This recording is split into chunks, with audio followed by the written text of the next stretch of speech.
여러분 안녕하십니까? 내년 총선을 앞두고 비수도권 공통 현안인 공공기관 2차 유치전이 갈수록 과열되고 있습니다. 또 2027 충청권 하계 유니버시아드 경기는 조직위 인선 단계부터 삐걱거리고 있는데요. 잠시 후 이슈토론에서는 산적해 있는 충청의 현안들을 살펴보겠습니다. 뉴스보다 맛집에서는 삶과 추억이 서려있는 우리나라 가장 오래된 역을 찾아가 보고 산속의 장어로 불리는 마 요리의 진수도 소개해드립니다. 뉴스 크리에이터 시선 잠시 후에 뵙겠습니다. 뉴스 크리에이터 시선 첫 순서는 뉴스를 한 걸음 더 들어가 보는 취재 현장의 기록, 취재 기자의 솔까말입니다. 보도국 이수복 기자 나와 있습니다. 어서 오세요. 네, 안녕하세요. 네. 취재 기자의 솔직한 토크 솔까말, 오늘은 어떤 뉴스입니까? 예, 전신마비 환자가 병원을 나오더니 벌떡 일어나 걸었습니다. 신의 기적이 아닙니다. 가족까지 연루된 보험 사기 사건입니다. 관련 뉴스부터 먼저 살펴보시겠습니다. 서울의 한 대학병원. 전신마비 판정을 받은 20대 남성 A씨가 휠체어에 타고 있고 가족에게 의지한 채 병원 진료를 위해 이동합니다. 잠시 후 병원에서 나온 A씨, 벌떡 일어나더니 직접 문을 열고 택시에 탑승합니다. 혼자 집 앞을 나와 성큼성큼 걷더니 쓰레기를 버리기도 합니다. 가짜 전신마비 환자인 각을 벌인 겁니다. A씨는 2016년 3월 대장절제 수술 뒤 병원 측 과실로 오른팔 부위에 복합 부위 통증 증후군이 생겼고 합의금으로 3억 2천만 원을 받았습니다. 그리고 5년 만에 이를 모두 써버리자 다시 병원을 찾아가 모든 팔과 다리가 마비됐다고 속여 지난 2021년 6월 전신마비 진단을 받았습니다. 이어 보험사 5곳에 15억 원 가까운 보험금을 청구해 1억 8천만 원을 수령했습니다. 하지만 A씨의 고모가 보험 설계사로 일하고 있던 점과 여러 개의 보험사에 장애보험을 중복 가입한 점을 수상히 여긴 보험사가 직접 가정을 방문했고 보험 사기를 강하게 의심했습니다. A씨 등 일가족은 범행을 부인하다가 CCTV 등 증거를 보고 나서야 뒤늦게 경찰에 범행을 자백했습니다. 이 같은 범행은 50대 아버지가 주도한 뒤 A씨와 누나가 실행에 옮겼고 경찰은 이들 3명을 불구속 송치했습니다. 네, 보험사의 끈질긴 추적과 또 경찰의 수사 끝에 사건이 발각이 됐어요. 영상을 보니까 사진 자료도 계속 이렇게 모아온 것 같은데 이게 사기라는 의심을 언제부터 하게 된 겁니까? 네, 먼저 이 사건의 전말부터 간단히 설명을 드리겠습니다. 이 전신마비 환자 행세를 하던 20대 남성, 2016년 3월이죠. 서울의 한 대학병원에서 대장절제 수술을 받았습니다. 그런데 이 수술이 잘못됐어요. 이 오른팔 부위에 복합 부위 통증 증후군, 소위 CRPS라고 불리는 질환까지 갖게 됐습니다. 이게 이제 병원 측 과실이어서 3억 2천만 원 상당의 합의금도 지급이 됐습니다. 그런데 약 5년 정도가 지난 2021년 6월 또 갑자기 양 팔과 다리를 모두 움직일 수 없다면서 수술을 받았던 대학병원을 다시 찾아옵니다. 그리고 전신마비 진단을 받았고 이 진단을 토대로 가입된 5개 보험사에 15억 원 상당의 보험금을 청구했습니다. 5년 동안 가만히 있다가 갑자기 여러 보험사에 상당한 금액의 돈을 청구한다. 누가 봐도 의심스러운데요. 보험사에서 이 때문에 보험사에서 자체 조사에 나섰고 휠체어에서 벌떡 일어나 택시 타는 장면까지 촬영이 됐던 겁니다.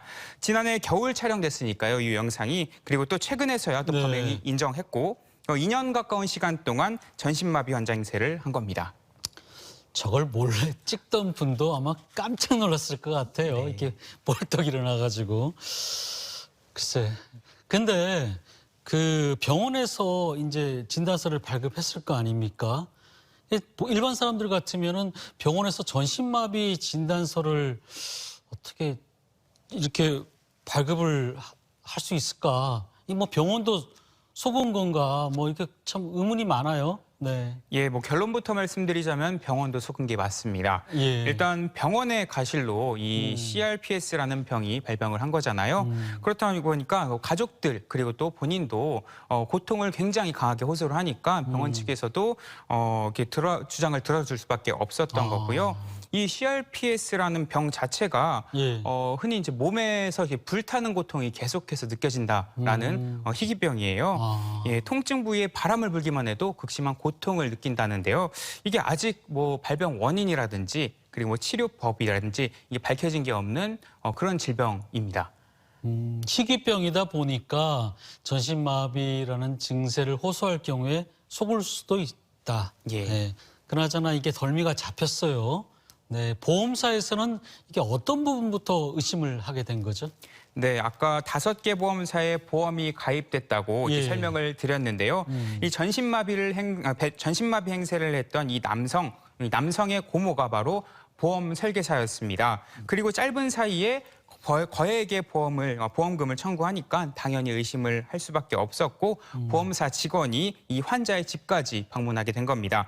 그런데 이제 집에 들어가서 생활 환경을 살펴보니까요. 이 전신마비 환자가 살고 있는 집이라고는 좀 보여지지가 않았던 거예요.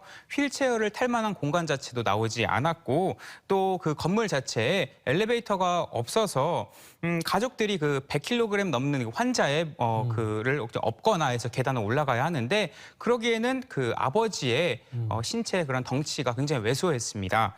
무엇보다 팔다리를 이렇게 못 움직인다고 이렇게 주장을 했는데 이 남성이 담배를 손으로 피우고 또 담배째까지 밖으로 털어버리는 그런 모습이 목격이 된 겁니다. 이 보험사 직원이 이 모습을 본 순간 아, 이거는 보험 사기다 이렇게 직감을 했던 거고요. 그러니까 이제 전신마비라고 주장하는 아들의 몸무게가 뭐 100kg 넘으면 굉장히 거군데 그러니까 누구도 그 집에서 옮길 사람이 없기 때문에 의심할 수밖에 없었다. 그럼 이 사기는 누가 이게 주도하고 설계했을까요? 예, 주도하고 설계한 건 다름 아닌 아버지였습니다. 이 CRPS란 병을 얻었다는 이유로 약 3억 원 넘는 큰 돈을 손에 쥔 게 오히려 가족들에게 독이 된 건데요. 5년간 돈을 써버리고 나니까 공으로 돈을 더 타내고 싶었던 그런 마음이 들었던 겁니다.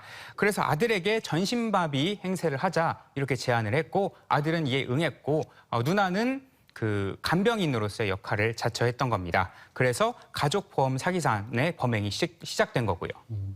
보험금이 꽤 많은 것 같은데 그거 어디다 다 썼을까요? 합의금으로 3억 2천, 네. 그리고 2개 보험사에서 약 2억 원 상당의 합하면은 5억 원 정도 되는 거액인데 이 돈을 모두 생활비에 써버렸다는 게 이들의 그 진술입니다. 이 사실 경찰 브리핑에서 네. 이런 이야기를 들었을 때 굉장히 의아했어요. 5억 원 넘는 돈을 생활비로 쓴다라는 게 좀 말이 안 되잖아요. 그리고 또 실제로도 근데 보니까 다세대 주택에서 투룸에 거주해가지고 뭐 사치스러운 생활을 했다거나 이런 건 아니었고요. 또 도박을 했다던가 이런 혐의점도 발견되지 않아가지고 굉장히 좀 미국인 상태로 남아 있습니다. 정말 전신마비 장애를 앓고 있는 이 환자분들이라든지 그 가족들이 겪고 있는 심적 고통이 굉장하잖아요. 네. 참 큰데 이런 범죄를 악용했다는 점에서는 정말 뭐 재질이 좋지 않다 생각이 드는데 이런 보험 사기 같은 경우에는 그 양형 기준이 있지 않습니까? 이게 어떻게 됩니까? 예, 보험 사기를 벌인 사람은 10년 이하의 징역 또는 5천만 원 이하의 벌금형을 받을 수 있습니다. 보험금은 당연히 지급받을 수 없고 받은 돈은 모두 회수됩니다. 하지만 이 같은 기준에도 실제 처벌은 솜방망이 수준에 그치고 있습니다.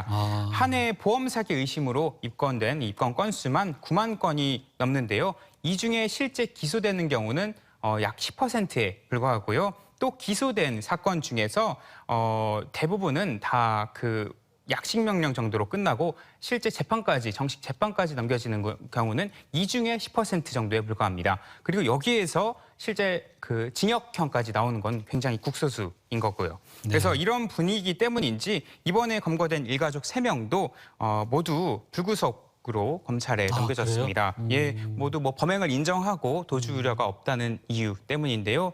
조금은 이해가 가지 않는 대목이기도 합니다. 사실 그 전신마비 환자가 벌떡 일어나서 택시를 탔다는 그것 때문에 전국적으로 화제가 컸잖아요. 예. 화제가 됐었는데 불구속 수사가 됐구나. 자, 이런 악질 보험 사기 때문에 어떻게 보면 선량한 보험 가입자들이 손해를 보는 거 아닙니까? 보험료 금액이 점점점 올라가는 거 아니겠어요? 그죠? 이런 사건들 계속 일어난 이유가 도대체 뭘까요?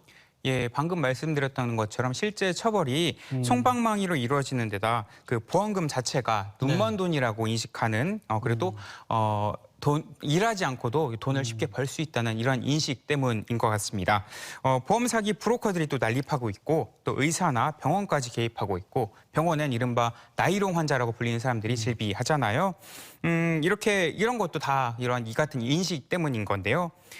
보험 사기 피해액만 한 해 1조 원 넘을 만큼 규모가 크고 심각한데 처벌 기준을 강화하는 보험 사기 방지 특별법 개정안도 이렇게 발의됐는데 한 20개나 국회에 발의됐어요. 하지만 이게 통과되지 못하고 여전히 계류 중인 상태입니다. 네. 전신마비 연기를 한 아들이나 또 실행에 옮긴 딸, 또 그 계획을 주도한 아버지까지 참 강큰 가족이다 라는 생각이 좀 드는데요. 취재 기자의 솔까말 한번 들어볼까요?